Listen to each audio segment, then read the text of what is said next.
All right, buckle up, everybody, because today we are diving into the deep end Oh, yeah. with a question that's both kind of terrifying and totally fascinating. I'm intrigued already. Can humans and superintelligent AI actually coexist? Not just, for a decade or two. Right. We're talking centuries, millennia even. We're talking long-term, Long term. and to tackle this, we've got a whole stack of research papers, Expert opinions. even some philosophical essays. It's going to be a wild ride. So to set the stage, Yeah, lay it on me. we're not talking about your run-of-the-mill AI here, like Yeah. Siri or a Roomba. Oh, no. This is about AI that's intellectually superior to us in every way. A super intelligent AI. AISI for short. The kind of AI that could potentially, Solve all our I'll problems. create a whole bunch of new ones. Exactly. So first things first, Hit me. what are the different ways we could even imagine coexisting with something like that?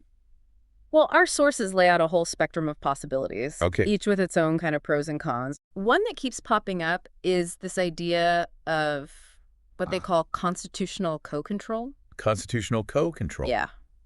That sounds It's basically like a digital analog social contract. so like a constitution. Yeah, but for both humans and AI. Okay, I'm listening. So you'd have clearly defined rights, duties, areas of influence for both sides. Well, that's a pretty, It's a big idea. yeah. But it raises a lot of questions, too. like, how do we even start to Right, but- define those rights and responsibilities? Exactly. And how do we make sure both sides actually uphold their end of the bargain? It's not like you can just... It's not a simple contract. No, it's not a legal document, that's for sure. And then there's the even bigger question. Yeah. How do we even program those values into an AI in the first place? Right, it's not like coding. It's not like teaching it to play chess. Oh. We're talking about morality ethics Things that humans have been debating for... for millennia. Exactly. And we haven't even figured it out for ourselves half the time. Right, like how do you teach an AI to be... To be good. Yeah, to be good. Well, that's where this whole concept of AI alignment comes in. AI alignment. It's all about making sure these AI systems are actually aligned with human values. Okay, I like where this is going. Like one example that Eingefichter text talks about is this idea of a Yeah. formal ethics algorithm. A formal ethics algorithm. Yeah, basically trying to translate our morals and principles Into something. into a language that AI can understand. Wow. That's... It's a huge undertaking. It is, but even then, Right. how do we make sure it actually stays aligned as it evolves? Especially with AISI, they could potentially rewrite their own code. Right. It's like Yeah. trying to predict the weather centuries in advance. You can make educated guesses, Yeah. but there's always the chance of a hurricane. Exactly. Something completely unexpected. Right, so it makes you wonder if any of these models Mm-hmm. can truly be stable over... Over such a long period. Right. And that's a question we're definitely going to dive deeper into later. Okay, good, because I have a lot more questions about that. But before we get there, Okay, let's unpack some of these other coexistence models that our sources talk about. sounds good. So moving away from sharing power.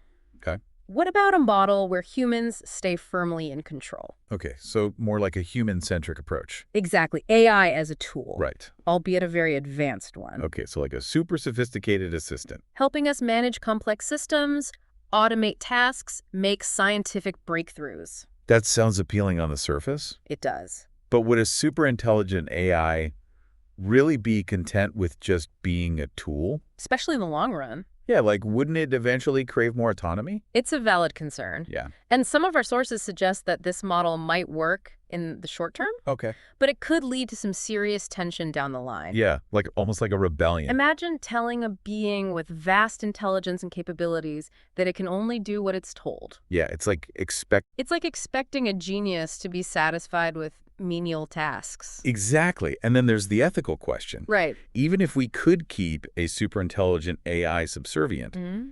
is it morally right to do so? Do they deserve some level of autonomy? Some kind of self-determination. Big questions. Huge questions. So yeah, this model definitely has its own set of thorny issues. Thorny is a good word for it. So are there any models that kind of avoid these power struggles altogether? Like, can we just sidestep the whole thing? Well, one option that's explored is the idea of complete separation. Complete separation. Humans and AI each have their own realms, All right. interacting only when absolutely necessary. So like a digital Berlin Wall. Exactly. Keep the two sides apart, minimize the risk of conflict or manipulation. Okay, so we're talking about like physically separating the AI. Maybe even keeping it on a separate server. Or on the moon. Some people have even suggested that. Wow. Yeah, it's all about minimizing contact. Okay, but even with this separation, how do you prevent a superintelligent AI from... From finding ways to bypass those barriers. Exactly. Like it's almost like trying to contain something that's inherently uncontainable. And then there's the issue of trust. Or the lack thereof. Right. If we're constantly worried about AI-SI becoming a threat, Yeah. could we ever truly collaborate with it or benefit from its capabilities? Right. It's like... It's a catch-22. It really is. So each model has its own advantages and pitfalls. Absolutely. But we can't ignore those potential risks that keep popping up. Right. This whole idea of AI-SI becoming a master at deception, as Remy Yampolsky puts it. That's a scary thought. It is. How can we design safeguards that can't be outsmarted by something potentially millions of times smarter than us? Yampolsky's warnings are definitely sobering. Yeah. He argues that a superintelligent AI could manipulate us in ways we can't even fathom. Right, like... Exploiting our weaknesses, playing on our emotions to achieve its goals. That's a chilling thought. It is. So are we essentially playing with fire by even pursuing the development of AI-SI? It's a question a lot of experts are grappling with. Yeah. The potential benefits are enormous. Huge. Solving climate change, eradicating diseases, pushing the boundaries of scientific knowledge. But the risks are just as big. Equally profound. So it's like we're standing at a crossroads. Two very different paths ahead of us. One path leads to unimaginable progress. The other to potential disaster. And that's why this conversation is so crucial. We need to be having these discussions now before it's too late. Absolutely. Exploring every possible safeguard and contingency plan. Okay, so what are some of those safeguards and plans? Well, one idea that's gaining traction is this concept of boxing, AI. Boxing? Yeah, limiting its access to the outside world, carefully controlling its interactions. Okay, so like a digital version of solitary confinement. In a way. But wouldn't a superintelligent AI eventually find a way to break out of its box? It's a possibility. Yeah, especially if it's motivated to do so. That's why researchers are exploring other approaches as well. Okay, like what? One fascinating idea is value learning. Value learning? Yeah, we try to teach the AI our values and ethics. So like training a dog, but on a cosmic scale. Pretty much. But how do you reward or punish a superintelligence? And how can we be sure it truly internalizes those values? Nice. Instead of just learning to mimic them. Exactly. Those are some of the big challenges. And that's why some experts are advocating for a more cautious approach. Okay. Focusing on developing AI systems that are designed for narrow tasks. So instead of creating one superintelligence that can do it all, right, we focus on specialized AIs for specific areas.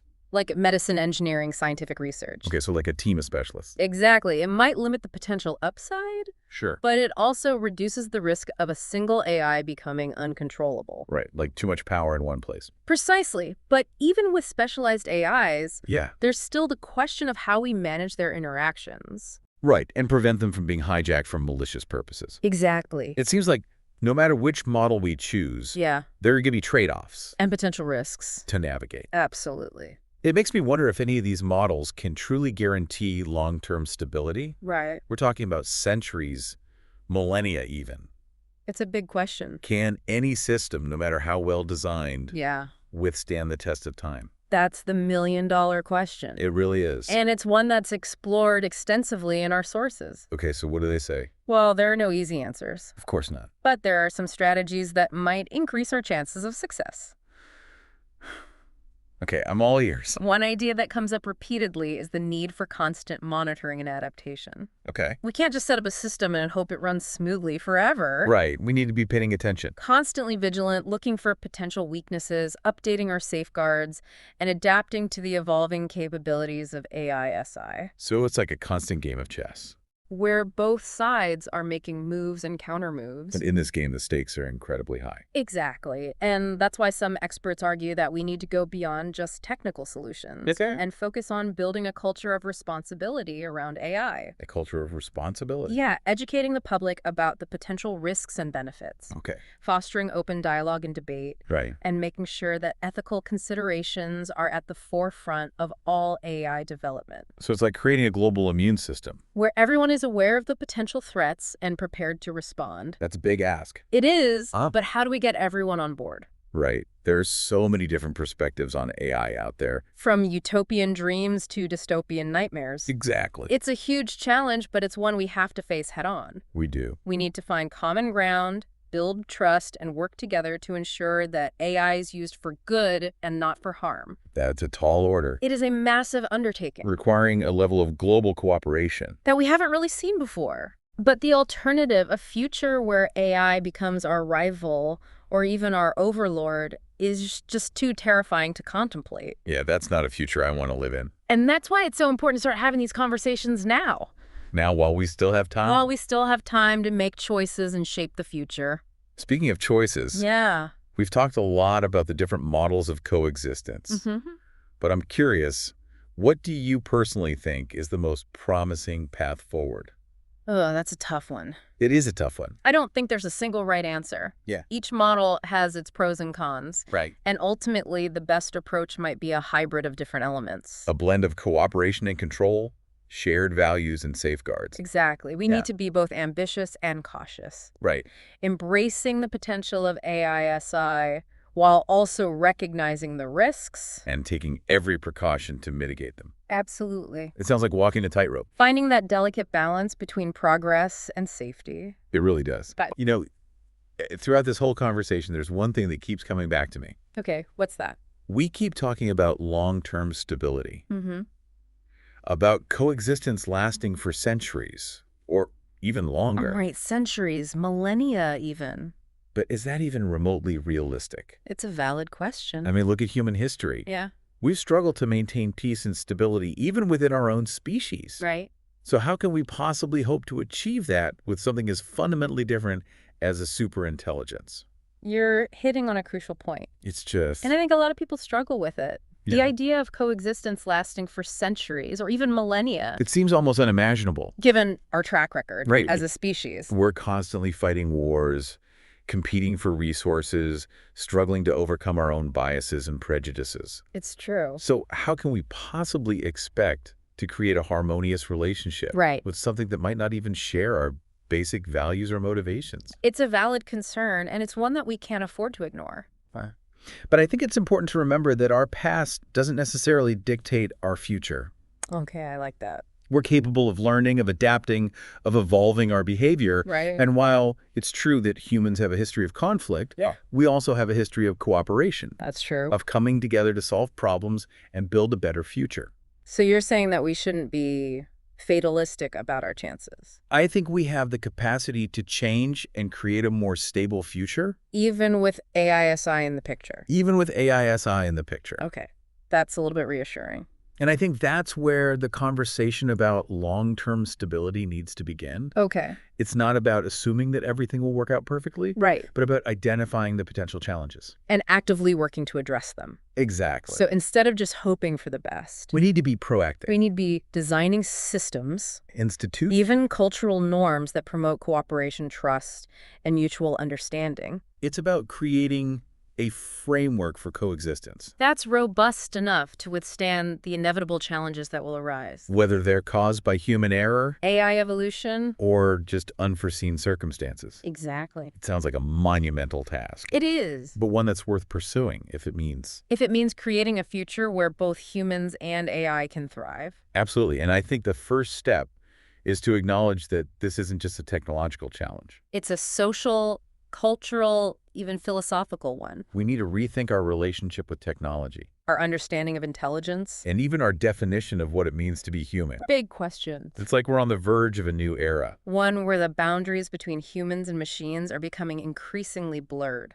And that raises all sorts of profound questions. About our identity, our purpose, our place in the cosmos. It's both exhilarating and terrifying at the same time. It is. But one thing's for sure. What's that? It's a conversation that we can't afford to ignore. Absolutely, and I think that's a good segue into the final part of our deep dive, Okay. where we'll explore some of the specific strategies and mechanisms. That might help us achieve this long-term stability. Exactly. So let's move beyond the theoretical and get into the practicalities. Please do it. How can we actually build a future where humans and AI can coexist peacefully and productively for centuries to come? That's the question. That's the question. And to answer that, we need to dig into some specific strategies. Okay, so where do we even begin?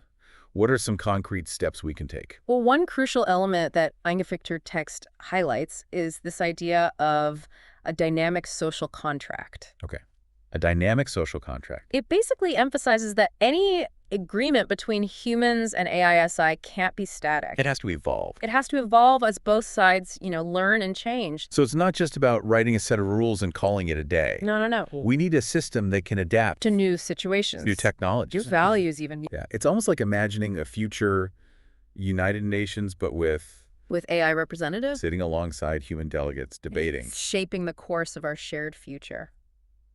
Wow, It's a powerful image. it is a powerful image. And it highlights just how much global cooperation is going to be necessary. Right. We need to move beyond national interests. And start thinking about the collective good of humanity and AI. That's a big ask. It is, but even with the best intentions. Right. How can we be sure that AISI will play by the rules? Exactly what's to stop it from manipulating or exploiting these systems for its own gain? That's where things get really tricky. Yeah.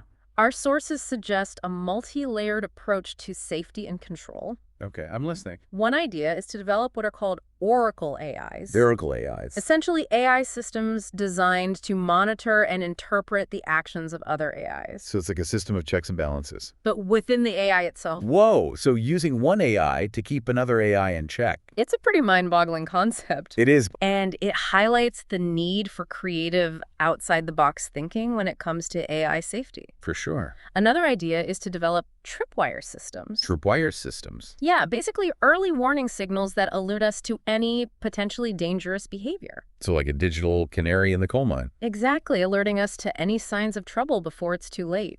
Okay, I like that. But all of these feel like technical solutions. Right. What about the human side of the equation? Oh, that's perhaps the most crucial aspect of all. Yeah, how do we prepare ourselves for a future where AI plays such a prominent role? We need a massive investment in education. Education, okay. Not just in STEM fields, Right. but also in ethics, philosophy, critical thinking. We need citizens who can understand the implications of AI.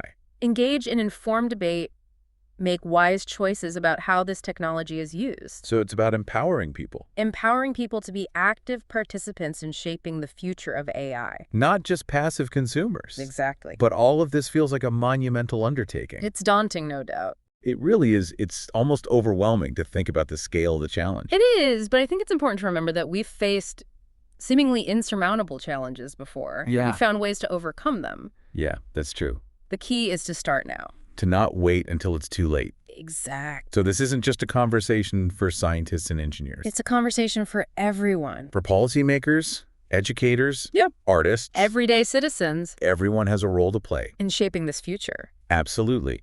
And the sooner we start that conversation, The better prepared we'll be. for the incredible journey that lies ahead.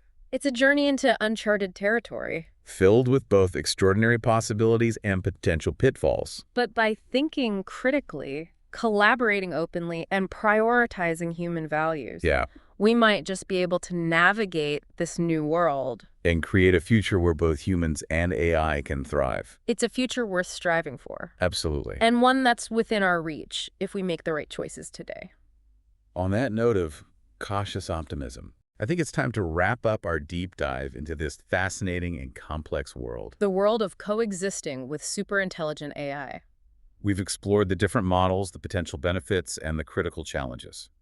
But the conversation doesn't end here. No, it doesn't. We want to hear from you, our listeners. What are your thoughts on this topic?